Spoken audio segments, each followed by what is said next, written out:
May 10th, 1940. The war is young, still measured in weeks and months. The proud armies of France, reinforced by British forces, have sat through the phony war, while the German war machine crushed Poland, gobbled up Denmark, and is currently romping through Norway. But the war is about to suddenly become very real for the Allies, because from the Channel coast down to the riverside town of Sedan, a storm is coming, and there's nothing phony about what happens next. Welcome to what the world at large calls Blitzkrieg.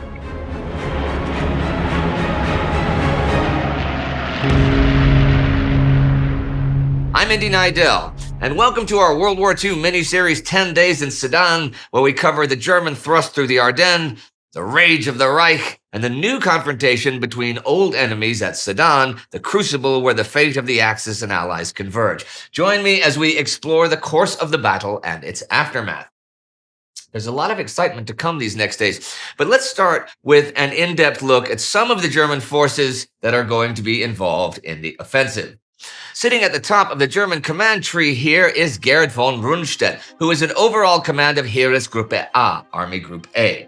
Army Group A has four component parts. These are Gunther von Kluge's 4th Army, Wilhelm List's 12th Army, the 16th Army under Ernst Busch, and most importantly for us, Panzer Group Kleist under command of Ewald von Kleist.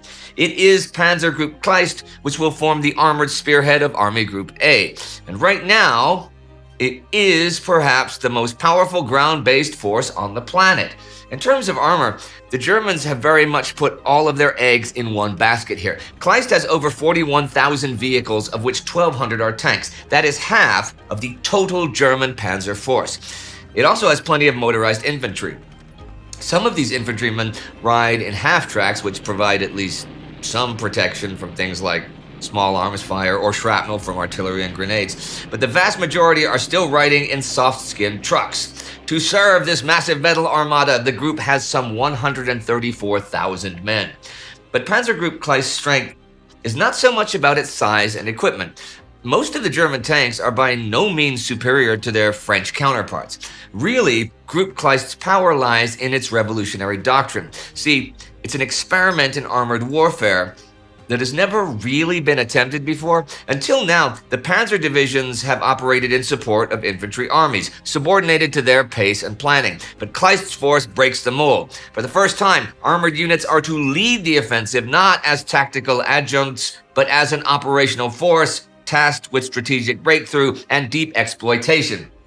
I should point out, the Western media has used the term Blitzkrieg quite often to describe the war in Poland and what might happen here, but there is no official German doctrine by that name. Anyhow, this armor concept is revolutionary, but the more conservative officers in Army Group A, including Rundstedt and his Chief of Staff Georg von Schuldenstern, are suspicious of armored independence, as are the officers of the various infantry armies. They have referred to Panzer Group Kleist as a cuckoo's egg slipped into the nest by the high command. Because of that, Kleist's forces aren't even granted equivalent status, with the Panzer Group occupying a position somewhere between a corps and a field army. Likewise, for reasons that may also include camouflage, Kleist himself is designated merely Befehlshaber, commander, not Oberbefehlshaber, commander-in-chief. Nor do Kleist and his men have their own assembly areas. Instead, they are essentially guests of the infantry armies, as those armies take up their positions in the staging areas close to the border with Luxembourg. The watchwords for Kleist forces are speed and audacity. This operation is, in fact, a real gamble for the Germans, but if it pays off, the rewards will be spectacular. Let me explain as I introduce the units of Group Kleist. Group Kleist itself consists of 3 motorized corps. The 19th Panzer Corps under Heinz Guderian is the tip of the spear. Under his command, Guderian has the 2nd Panzer Division under Rudolf Weil, the 1st Panzer Division under Friedrich Kirchner, and the 10th Panzer Division under Ferdinand Schall. Guderian also has the Großdeutschland Regiment. Guderian's aim is to cross the Meuse at Sedan. In the second echelon comes the 41st Panzer Corps under Georg Hans Reinhard, who plans to cross the Meuse at Monthermé. Reinhard has the 6th Panzer Division under Werner Kempf, as well as the 8th Panzer Division and the 2nd Motorized Infantry Division. In the third echelon is 14th Motorized Corps under Gustav Anton von Fittersheim. He has 3 motorized infantry divisions under his name.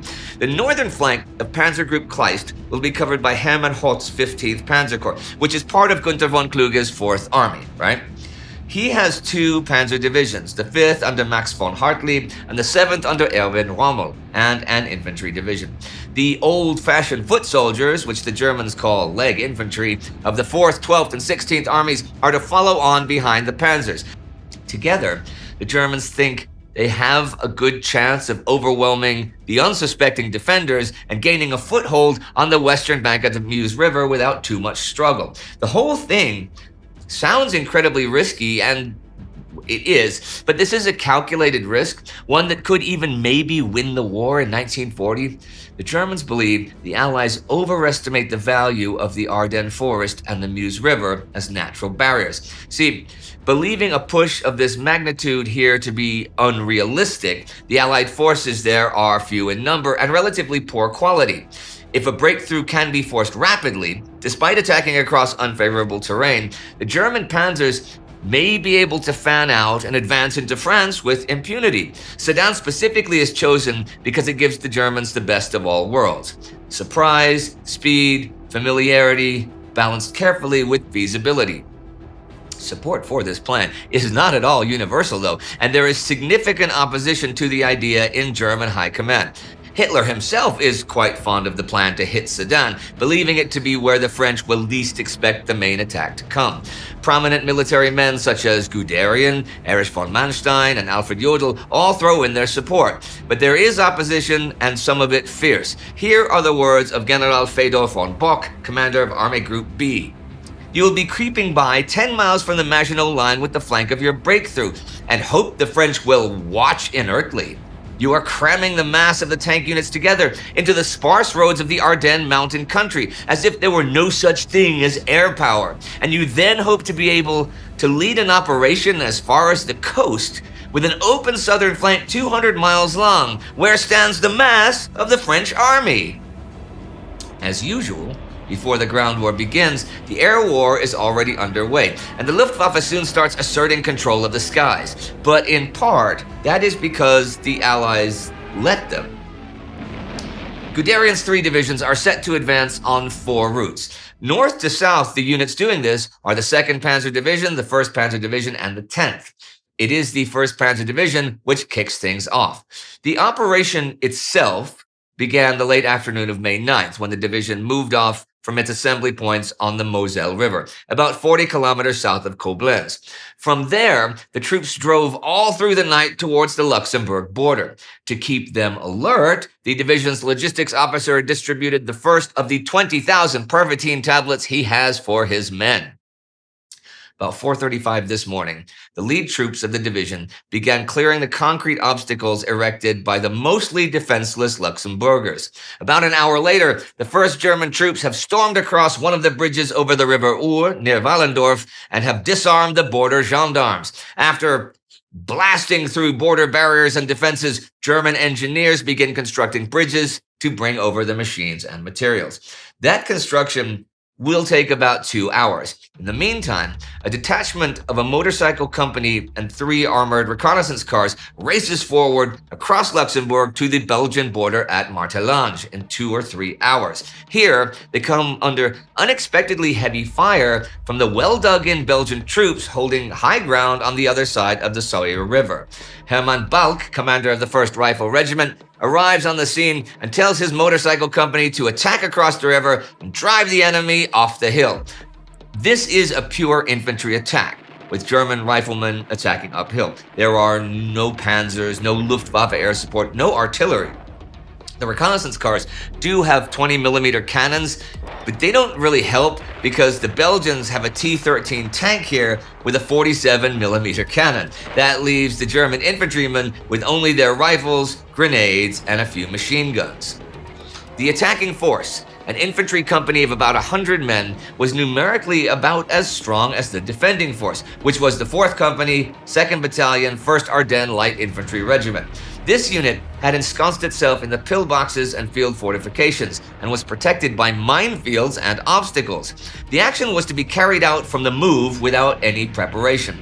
That meant wading through the Sawyer River, pushing through Martelange, and then mounting a frontal attack uphill across 200 meters of open terrain against the positions of an enemy who was entrenched on a hill above the city. This suicide mission turned into a resounding success. When the Germans suddenly stormed up the slope, the Belgians were so surprised by this kind of crazy behavior that quite a few of them took flight. Soon thereafter, the company of Ardennes Light Infantry began to retreat.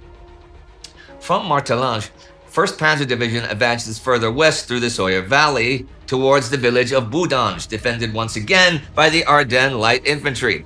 The motorcycle and recon troops have two options: wait until evening for the panzers and artillery to arrive and for aircraft to be available, or launch a hasty attack and try to exploit the element of surprise.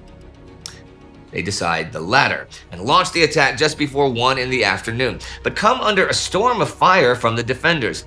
The Germans withdraw, and the whole thing turns into a tense afternoon standoff. Repeated infantry assaults fail. The Germans manage to bring over some 37mm anti-tank guns and 75mm light infantry guns, but these struggle to penetrate the sturdy Ardennes houses. It's only when they can bring forward some 88mm guns that they are able to knock out the Belgian resistance. And after bitter house-to-house fighting, they take the village around 7 p.m. The Ardennes Light Infantry hold out for 6 hours. That is impressive, but it's also a bit strange. Their job is not to stand and fight. It's to delay the enemy and then fall back, just like they did at Martelange. So why did they dig in and hold Boudange like their lives depended on it? Well, the answer lies behind the lines. Early in the morning, the Germans launched Operation Navy, a bold airborne drop aimed at speeding up the advance of the 1st and 2nd Panzer Divisions. The whole thing is a bit of an improvisation. See, most of the Junkers 52 transport planes and airborne troops are up north with Army Group B. So Luftwaffe Chief Hermann Goering has the idea of using Fieseler Storch liaison aircraft. These little planes can take off and land in seriously short distances, so paratroopers are not needed. The downside is they're tiny, so at least 100 of them are needed to transport 2 companies of the 3rd Battalion of the Großdeutschland Infantry Regiment to Nives and Vitry. The men's orders are to cut signal communications and message links on the roads connecting Neufchâteau to Bastogne and Martelange, prevent Belgian reserves from arriving from the Neufchâteau area, and capture pillboxes in the rear. The operation begins around 6 a.m. Things don't exactly go smoothly, and many of the German troops end up far from their objectives or separated from each other. But nonetheless, they cause a good amount of chaos behind the Belgian lines by the early afternoon. However, this actually backfires on the Germans. See, at 2:20 in the afternoon, Belgian command orders a full withdrawal of their forward units, including the 5th Company at Boudange. The message is sent, but because the German troops have cut the telegraph wires, somewhere along the chain, the order vanishes. So Major Maurice Bricard and his men stand fast, thinking they are still meant to hold the line. They fight on and stall the German advance far more effectively than anyone intended. In the end, Operation Navy backfires and holds the 1st Panzer Division up at Boudange. So by the evening, they are near Neufchâteau, but they haven't taken it. They are running behind schedule. Things are less eventful, or at least less memorable, on the northern and southern routes of advance. On the northern route, the 2nd Panzer Division are initially held up at Nives, but they manage to clear out the Ardennes Light Infantry and the Belgian roadblocks. Now, by this point, the French have deployed units into Belgium after a request from Brussels. So on the southern route, the lead elements of the 10th Panzer Division encounter 2 regiments of the French 2nd Light Cavalry Division near Arlon. The French cavalry are equipped with Hotchkiss light tanks and Panhard armored ones, so they pose something of a threat to the Germans. There are multiple views of the fighting here, with some claiming the French came off far worse, and others claiming casualties are shared on both sides. But the upshot is the French withdraw from Arlon and withdraw behind the Semois River. German units have now made contact with French units in the Ardennes. But what about the Allies in general? What's their play here? The Allies are pursuing what they call the Neidell plan. This involves a push into Belgium by some of their best forces. This is partly down to Allied predictions of the axis of German attack, which they still expect to come through the plains of Flanders, making use of the open and flat terrain to deploy the bulk of the German panzer forces. There's some upsides and downsides for France and Britain in trying to fight this way. It would keep the main battle lines away from France proper, while also satisfying the diplomatic and geopolitical responsibilities of supporting Belgium. Belgian and perhaps Dutch troops could even be folded into the Allied command structure and take a share of responsibility for defense. The best troops available to the Allies would also be gathered in a single area rather than being split up all along the defensive lines, making preparations for a counterattack much easier. This strategy, meant to involve some 30 British and French divisions, gets underway today, May the 10th, and those divisions start to pour into Belgium as the German attack begins. As we know, the main German armored push is directed at the center of the line through the Ardennes, not along the coast. So, have the Allies already thrown the battle away before it's even begun? Well, not necessarily. The Maginot Line defenses do not exist as impenetrable fortresses in their own right, but rather work together in conjunction with Allied regular forces to create a flexible and deep defense system. Any one part of the line is designed to hold and stall the German spearhead for long enough that fresh divisions can be brought in to turn the enemy back for good, right? The French do not intend to sit in their fortifications indefinitely, but to use them to blunt the German push before counterattacking. Obviously, deploying their best units far to the west is not going to help them respond to attacks along the Maginot Line promptly, but it's believed that the defenders should still be able to buy more than enough time for troops to be redeployed to help. What kind of timescale am I talking about here? Well, the expectation is that it would take about a week for any German units heading through the Ardennes to reach the Meuse, and then probably at least another week to bring up enough heavy artillery and bridging equipment to attempt a proper crossing. That is 2 weeks before the Germans can even think about starting their attack. How long can the defenders hold out when that begins? Another week? 2? 3? Plenty of time to bring reinforcements into the zone. Even some German generals, such as Army High Command, OKH, Chief of Staff Franz Halder, concur with that rough timetable. He sees no way that crossing could be done before May 19th at the earliest. If the German assault is stopped here, what might the consequences be? The Allied forces concentrating in Belgium would attack von Bock's Army Group B with relative impunity, while the mass of German panzers sit helplessly sandwiched between the Meuse and the Ardennes forest. All of this means speed is of the essence here. The Germans here reckon that within 4 days, the French will be able to move enough troops up to the Meuse to hold back the advance. Guderian drums the slogan into his men: in 3 days for the Meuse, on the 4th day across the Meuse. This speed isn't just prompted by the enemy, though. In order to settle the strategic disagreements with the infantry commanders, Rundstedt has enacted a compromise that hangs like the sword of Damocles over the group.